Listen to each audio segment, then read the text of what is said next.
Hello everyone, स्वागत है आपका आपके अपने यूट्यूब चैनल ऑनलाइन आचार्य पर। अगर अभी तक आपने इस चैनल को सब्सक्राइब नहीं किया है तो प्लीज़ इस चैनल को जल्दी से जल्दी सब्सक्राइब कर लीजिए। आज के इस लेक्चर में हम प्रॉफिट एंड लॉस अकाउंट का फॉर्मेट देखेंगे। लास्ट के लेक्चर्स में मैंने आपको एक्सप्लेन किया हुआ है कि क्वेश्चंस एंड आंसर सॉल्व करने के लिए क्वेश्चन में हमें ट्रायल बैलेंस एंड एडजस्टमेंट पे ध्यान देना होगा एंड आंसर में हमें trading account, profit and loss account and balance sheet पे ध्यान देना है, बैलेंस शीट बनाना है, जिसमें से ट्रायल बैलेंस मैंने आपको एक्सप्लेन कर दिया है, ट्रेडिंग अकाउंट भी एक्सप्लेन कर दिया है। आज हम लोग प्रॉफिट एंड लॉस के फॉर्मेट के बारे में डिस्कस करेंगे। फॉर्मेट स्टार्ट करने के पहले मैं आपको कुछ बेसिक चीजें बता देता हूँ। ट्रेडिंग अकाउंट बनाने के बाद हम प्रॉफिट एंड लॉस अकाउंट बनाएंगे। क्लियर है? ट्रेडिंग अकाउंट हमारा कौन सा अकाउंट होता है? Nominal account. Profit and loss account भी हमारा नॉमिनल अकाउंट होता है। ट्रेडिंग अकाउंट में हमने direct expenses and direct income record किया था। प्रॉफिट एंड लॉस अकाउंट में हम लोग indirect expenses and indirect income record करेंगे। गुड्स बनाने से रिलेटेड सारे एक्सपेंसेस हमने ट्रेडिंग अकाउंट में लिखा था, लेकिन यहाँ पे हम लोग किससे रिलेटेड एक्सपेंसेस लिखेंगे? Office and selling related expenses हम लोग प्रॉफिट एंड लॉस अकाउंट में लिखेंगे। ट्रेडिंग अकाउंट से हमने gross profit, gross loss find out किया था। प्रॉफिट एंड लॉस अकाउंट से हमें net profit and net loss find out करेंगे। 12th न्यू सिलेबस का प्रॉफिट एंड लॉस अकाउंट का फॉर्मेट मैंने यहाँ पे लिख के रखा हुआ है। ये आपका प्रॉफिट एंड लॉस अकाउंट का फॉर्मेट है जो मैंने ऑलरेडी बना दिया है। यहाँ पे लिखा है profit and loss account for the year ended. Left side में डेबिट साइड होता है एंड राइट साइड में क्रेडिट साइड होता है। यहाँ पे पर्टिकुलर्स लिखा हुआ है। हमने अमाउंट के 2 कॉलम बनाए हुए हैं। राइट साइड में भी पर्टिकुलर्स लिखा हुआ है। यहाँ पर भी हमने 2 अमाउंट बनाया हुआ है। अमाउंट में जो पहला कॉलम होता है उसे इनर कॉलम बोलते हैं और जो दूसरा अमाउंट का कॉलम होता है उसे आउटर कॉलम बोलते हैं। सेम क्रेडिट साइड भी होता है। फर्स्ट कॉलम इनर कॉलम होता है and second column outer column होता है। यहाँ पे इनर एंड आउटर कॉलम इसलिए हमने बनाया हुआ है क्योंकि अगर हमें कुछ भी प्लस माइनस करना हुआ किसी भी आइटम्स में, चाहे वो डेबिट साइड का हो या फिर क्रेडिट साइड का हो, कुछ भी प्लस माइनस करना हुआ तो हम लोग इनर कॉलम में लिखेंगे और जिसका फाइनल अमाउंट रहेगा उसको हम डायरेक्टली आउटर कॉलम में लिख देंगे। यहाँ पर एक एक चीजें मैं आपको एक्सप्लेन कर देता हूँ। जैसे यहाँ पे देखिए credit side by gross profit brought down लिखा है। यह आपका सिलेबस का फॉर्मेट है। मैं इसमें एक चीज और ऐड कर देता हूँ। फॉर एग्जाम्पल ये आपका ट्रेडिंग अकाउंट है।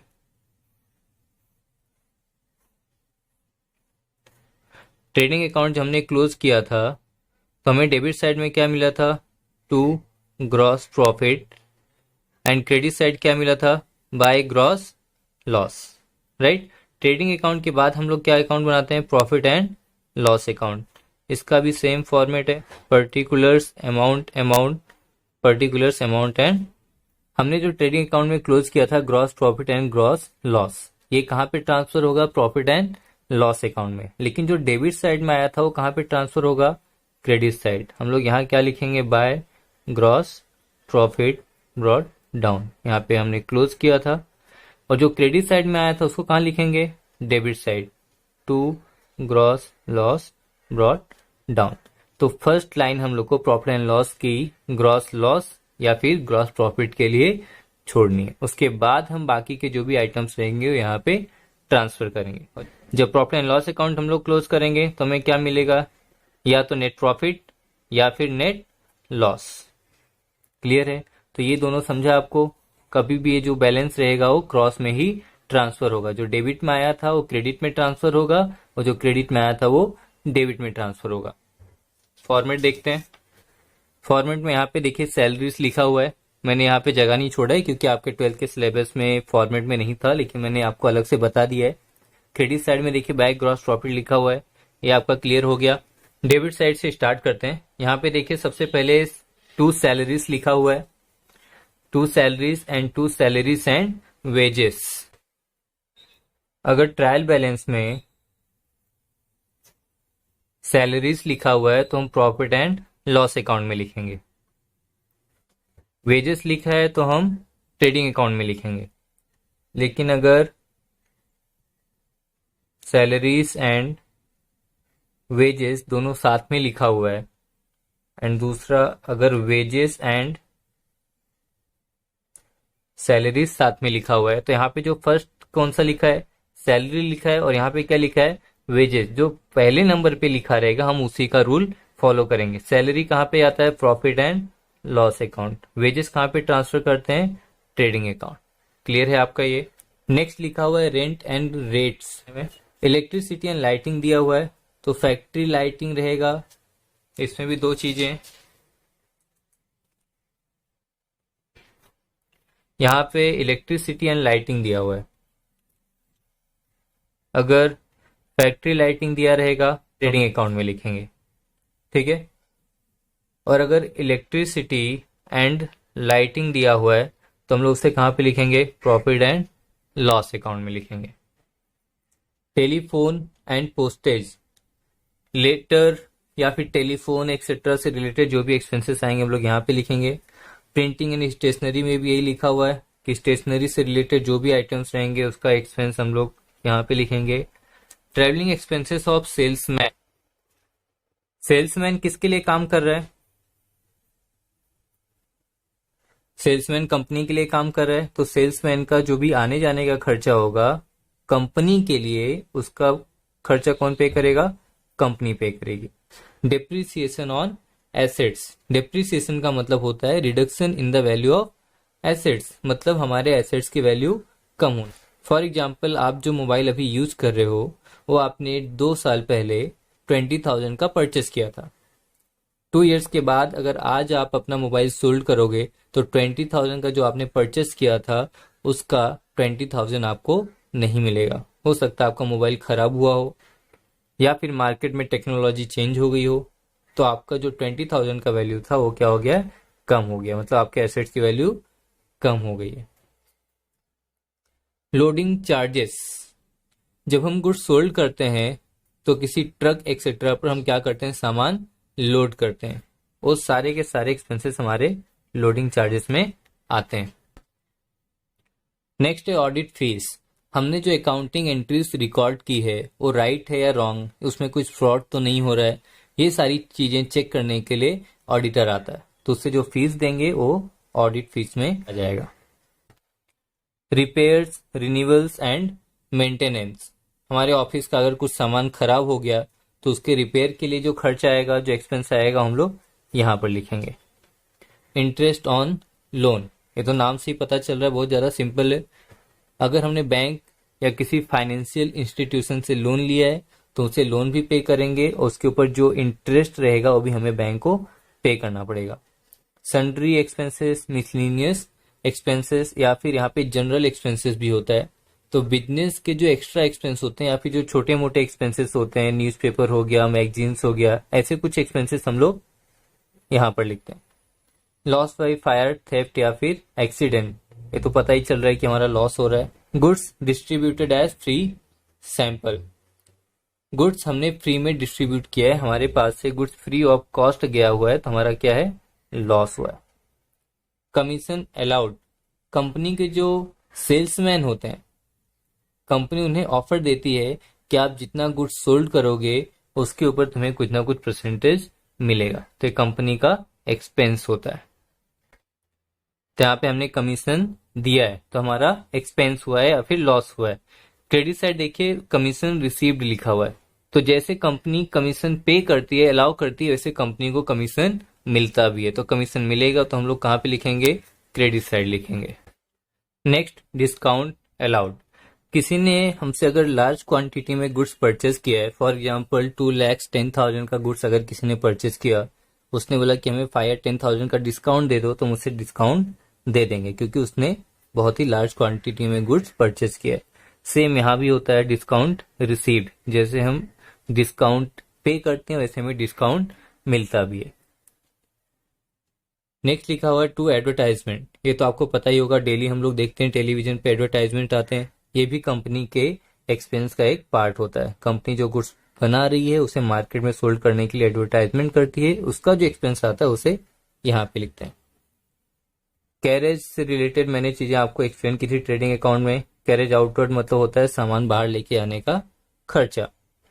बैड डेट्स मतलब होता है कंफर्म लॉस, मतलब हमें अभी पता चल गया है कि हमारा जो लॉस हुआ है उसका रिकवरी का चांसेस नहीं है या फिर कम है। एक्सपोर्ट ड्यूटी या फिर टैक्सेस, सामान दूसरे कंट्री से जब हम लोग मंगाते हैं तो वहां पे इंपोर्ट ड्यूटी रहता है, जो हमने ट्रेडिंग अकाउंट में देखा। यहाँ पे एक्सपोर्ट ड्यूटी है, तो जो हम सामान भेजते हैं दूसरे कंट्री में सोल्ड करने के लिए, तो उसके ऊपर गवर्नमेंट को एक्सपोर्ट ड्यूटीज भी पे करनी पड़ती है। एंड टैक्सेस वगैरह भी हमको देने पड़ते हैं, जो भी हमारा प्रॉफिट होता है उसके ऊपर, या फिर अलग अलग टैक्सेस भी हैं जो गवर्नमेंट को हमें पे करनी पड़ती है। नेक्स्ट है trade and general expenses. Trade expenses काफी ज्यादा इंपॉर्टेंट है, मैं आपको इसे अलग से एक्सप्लेन कर देता हूं। ट्रायल बैलेंस में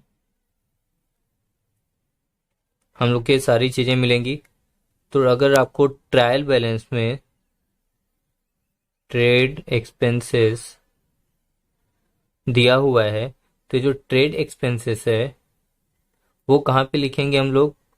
प्रॉफिट एंड लॉस अकाउंट के डेबिट साइड। ये क्लियर है आपका? ट्रायल बैलेंस में अगर ट्रेड एक्सपेंसेस दिया हुआ है तो हम प्रॉफिट एंड लॉस के डेबिट साइड में लिखेंगे। Condition number 1। सेकंड क्या है? सेकंड क्या है? Trade expenses, sundry expenses, office expenses, general expenses and miscellaneous expenses. अगर ये सारी चीजें आपको एक साथ दी हुई हैं, या इसमें से कुछ भी अगर आपको दिया है ट्रेड एक्सपेंसेस के साथ में, तो ट्रेड एक्सपेंसेस कहाँ पे आएगा? ट्रेडिंग अकाउंट के डेबिट साइड में। और बाकी की जो चीजें वो कहाँ पे आएंगी? प्रॉफिट एंड लॉस के डेबिट साइड में। तो क्लियर है आपका? फिर से एक बार बता देता हूं आप लोग को। ट्रायल बैलेंस में अगर सिर्फ ट्रेड एक्सपेंसेस दिया है तो प्रॉफिट एंड लॉस के डेबिट साइड लिखेंगे, लेकिन ट्रेड एक्सपेंसेस के साथ में अगर सन्ड्री एक्सपेंस या फिर ऑफिस एक्सपेंस, जनरल एक्सपेंस या मिसलिनियस एक्सपेंसेस ऐसा कुछ भी दिया हुआ है, तो आपको ये चारों को तो प्रॉफिट एंड लॉस के डेबिट साइड में लिखना है। लेकिन ट्रेड एक्सपेंसेस कहाँ पे लिखेंगे हम लोग? ट्रेडिंग अकाउंट के डेबिट साइड में लिखेंगे। Next, legal and professional charges दिया हुआ है। तो लॉ रिलेटेड जो भी एक्सपेंसेस होते हैं जिसमें हमें प्रोफेशनल्स की हेल्प चाहिए रहती है, जैसे कोर्ट फीस हो गया, कोई लाइसेंस बनवाना हुआ या स्टैम्प पेपर हुआ, तो इसके लिए बहुत सी कंपनीज परमानेंट एम्प्लॉइज नहीं रखती हैं, जरूरत के टाइम अलग अलग प्रोफेशनल्स को हायर कर लेती हैं। नेक्स्ट, बैंक चार्जेस लिखा हुआ है। बैंक चार्जेस जैसे हम लोग का चेकबुक अगर हमने बैंक से लिया, या फिर लॉकर का चार्जेस, ऐसे चार्जेस बैंक क्या करती है? कट करती है हमारे अकाउंट से। नेक्स्ट, सॉलिसिटर्स फीस दिया हुआ है। ये चार्जेस भी लीगल एंड प्रोफेशनल चार्जेस की तरह ही होते हैं। इसमें भी लीगल एडवाइस या फिर लीगल डॉक्यूमेंट प्रिपेयर करने के लिए जो टीम काम करती है उनको ये चार्जेस पे करना पड़ता है। नेक्स्ट लिखा हुआ है पैकिंग चार्जेस। अगर हमने ऑनलाइन कुछ भी ऑर्डर किया है तो पूरा प्रॉपर पैकिंग के साथ आता है, उसका जो एक्सपेंस होता है वो कंपनीज इसमें ऐड करती हैं। Loss on sale of assets, नाम से ही पता चल रहा है कि हमने जो अपना एसेट सोल्ड किया उस पर हमारा लॉस हुआ है। क्रेडिट साइड की बात करें तो ग्रॉस प्रॉफिट मैंने आपको बता दिया है, कमीशन रिसीव्ड भी बता दिया है, डिस्काउंट रिसीव्ड भी अपना हो गया है। यहाँ पे लिखा है इंटरेस्ट रिसीव्ड, जैसे यहाँ पे देखिए इंटरेस्ट ऑन लोन था तो हमने इंटरेस्ट पे किया था, हमारे पास से पैसे गए थे, हमारा खर्चा या लॉस हुआ था। यहाँ पे हमें इंटरेस्ट मिल रहा है, हमने बैंक में डिपॉजिट किया होगा तो उसके ऊपर हमें जो इंटरेस्ट मिलेगा हमारा बेनिफिट होता है। डिविडेंड रिसीव्ड क्या होता है? हमने किसी कंपनी का शेयर परचेस किया है और कंपनी में इन्वेस्टमेंट किया है, जो उस कंपनी का प्रॉफिट होगा तो कंपनी उस प्रॉफिट में से हमें कुछ ना कुछ पार्ट देती है, तो जो हमें मिलता है वो क्या होता है? उसे डिविडेंड रिसीव्ड बोलते हैं। नेक्स्ट लिखा हुआ है रेंट रिसीव्ड। जैसे हम रेंट पे करते तो हमारा एक्सपेंस होता है, वैसे जब हमें रेंट मिलेगा तो हमारा इनकम होगा और हम क्रेडिट साइड में लिखेंगे। सन्ड्री या मिसलिनियस रिसीप्ट क्या होता है? जैसे सन्ड्री एंड मिसलिनियस एक्सपेंसेस होते हैं, छोटे मोटे जो खर्चे होते हैं हम लोग यहाँ पे लिखते हैं, वैसे सन्ड्री एंड मिसलिनियस रिसीप्ट्स भी होता है, जो हमारे छोटे मोटे इनकम होते हैं वो हम क्या पे लिखते हैं? क्रेडिट साइड में लिखते हैं। Profit on sale of assets, हमने जो एसेट सोल्ड किया उसके ऊपर हमारा क्या हुआ है? प्रॉफिट। एंड लास्ट में हम लोग क्या करते हैं? दोनों साइड का टोटल करेंगे, अकाउंट क्लोज करेंगे, तो हमारा या तो नेट लॉस होगा या फिर नेट प्रॉफिट होगा। ये मैं आपको एक एग्जांपल से एक्सप्लेन कर देता हूँ। फॉर एग्जांपल ये प्रॉफिट एंड लॉस अकाउंट है, ये हमारे डेबिट साइड का अमाउंट और ये हमारा क्रेडिट साइड का अमाउंट है। सबसे पहले मैं आपको नेट प्रॉफिट एक्सप्लेन कर देता हूँ। फिर फॉर्मेट में एक हमारा डेबिट साइड होता है और दूसरा हमारा क्रेडिट साइड होता है। फॉर एग्जांपल हमने जो डेबिट साइड के सारे आइटम्स हमने लिख दिए, तो हमारा डेबिट साइड का टोटल कितना आ गया? 5000। हमारे क्रेडिट साइड का टोटल कितना आया? 10,000। दोनों में से ज्यादा कौन सा है? क्रेडिट साइड ज्यादा है, तो हम क्या करेंगे? यहाँ पे 10,000 लिखेंगे और इस साइड भी हम लोग 10,000 ही लिखेंगे। अब जब दोनों हम लोग माइनस करेंगे तो कितने का डिफरेंस आ रहा है दोनों में? 5,000 का। किस साइड? डेबिट साइड 5,000 कम था, तो यहाँ पे हम लोग क्या लिखेंगे? 5,000 लिखेंगे और यहाँ लिखेंगे टू नेट प्रॉफिट। ठीक है। सेकेंड में आप लोग को बता देता हूँ नेट लॉस। नेट लॉस कैसे पता चलता है हम लोग को? फिर से प्रॉफिट एंड लॉस अकाउंट का फॉर्मेट, यहाँ पे दो कॉलम्स रहेंगे, एक डेबिट साइड होता है और दूसरा क्रेडिट साइड होता है। हम लोग यहाँ पे क्या करेंगे? अगेन टोटल करेंगे अकाउंट क्लोज करने के लिए। तो इस बार डेबिट साइड का टोटल कितना आ गया? 10,000 एंड क्रेडिट साइड का टोटल कितना आ गया? 5,000। इस बार कौन सा ज्यादा है? डेबिट साइड ज्यादा है। डेबिट साइड में 10,000 लिखेंगे एंड क्रेडिट साइड लिखेंगे। दोनों में डिफरेंस कितना आ रहा है? 5,000। 5,000 क्रेडिट साइड कमाया, तो हम लोग यहाँ पर बाय नेट लॉस लिखेंगे। तो आपको ये पूरा का पूरा प्रॉफिट एंड लॉस मैंने एक्सप्लेन कर दिया है। एक बार चेक कर लेते हैं कुछ बचा तो नहीं एक्सप्लेन करने के लिए।